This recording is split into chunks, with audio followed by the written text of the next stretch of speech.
I made 3 music videos. Here's what I learned. Number 1, concept is king. So for each 3 videos that I did, I had a pretty clear idea of what I wanted and what I wanted to achieve, but I didn't start there. Like, I think the idea really just developed. So for the first one, I thought it would be a great idea. My concept was making a bong out of a Powerade bottle, which is, you know, classic Australian thing to do. I sort of went down the whole route that I thought it would be hilarious if I used those tasty recipe videos where basically what you do is they make biscuits or they make baked goods or, you know, whatever, and they, you know, have it synced up with music and everything, and I thought the music would be good for that. So that was really my concept with the first one. Myriad of beats crash with you till your passion's fleeting. Salute the thick ass. Concept was good because it had like an educational portion to it in total. And yeah, for the next video was Poison Ivy. I actually really loved the concept for. It was basically, I wanted to capture, you know, being drunk, you know, temptation. I wanted to capture a lot of things. I had originally hired, you know, a burlesque dancer to do all of this for an hour and then take another. I started dancing like I'm undercover. The concept came out, yeah, really well of having that and just having that idea of this is what I wanted to do. I wanted to have a sort of a burlesque vibe. I wanted to have a sexy vibe, and you know, just being able to build on that was definitely a lot of would have saved me time a lot if I knew to start at the concept, you know, and expand from there.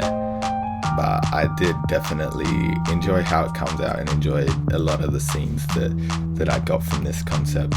For my next music video, Gin, which this is the 3rd one that I did, my concept was I wanted to capture, you know, drinking culture as a 20-something-year-old in Melbourne and give it a cinematic feel. And I really liked how it came out because I knew going into it from the last one that starting with a great concept and, you know, expanding on that concept like this, that was going to give me the best result. And so I started with the drinking culture as the concept, and ideas sort of flew from there. One of the ideas is, you know, this, which is, you know, a cross joint, you know, something great that I've done from drinking and spending time in Melbourne. You know, we all figured out how to do that, how to roll that.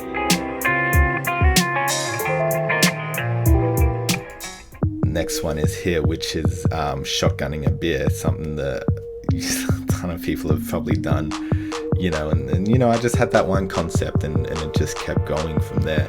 And I really like that result. And, you know, from the other 2, learning to focus in on the concept and build on that definitely helped.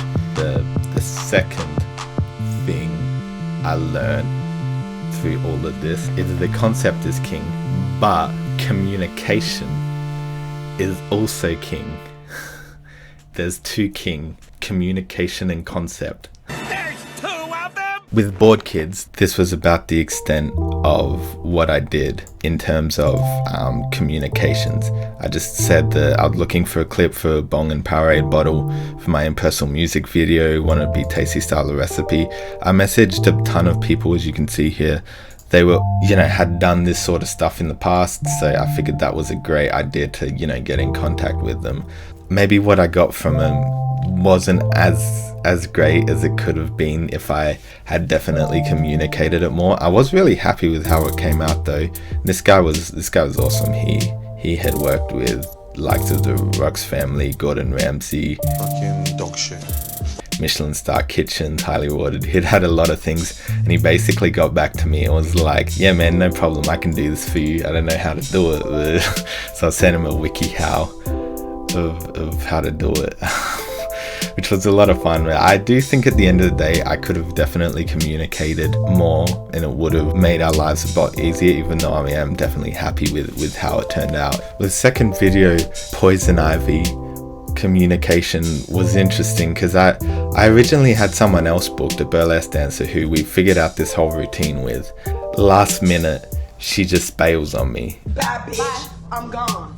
Suck a dick bitch. something happened and she just decided at the last day that she couldn't do it anymore. So I had to, at the last minute, find this model, and I found the model Jess, and she was amazing. She was great because our communication was really good. We were able to communicate exactly what to wear, exactly what needed to be done, exactly what I wanted from her.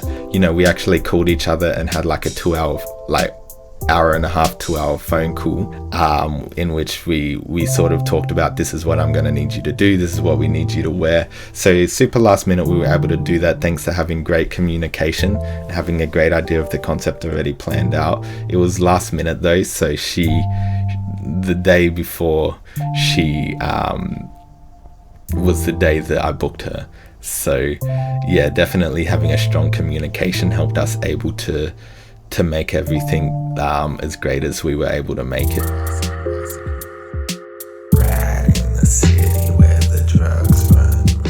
With Jin, there was a lot more people involved. There was about 4 or 5 people involved on this project, so having a clear communication was definitely something I could have done a lot better to make things go smoother. Well, I did, however, have a bit of time on my hands to do this. And what I made for people, which was super helpful for them, is I just made this, which is a basic sort of mood board collage of general outfits I wanted the models to wear.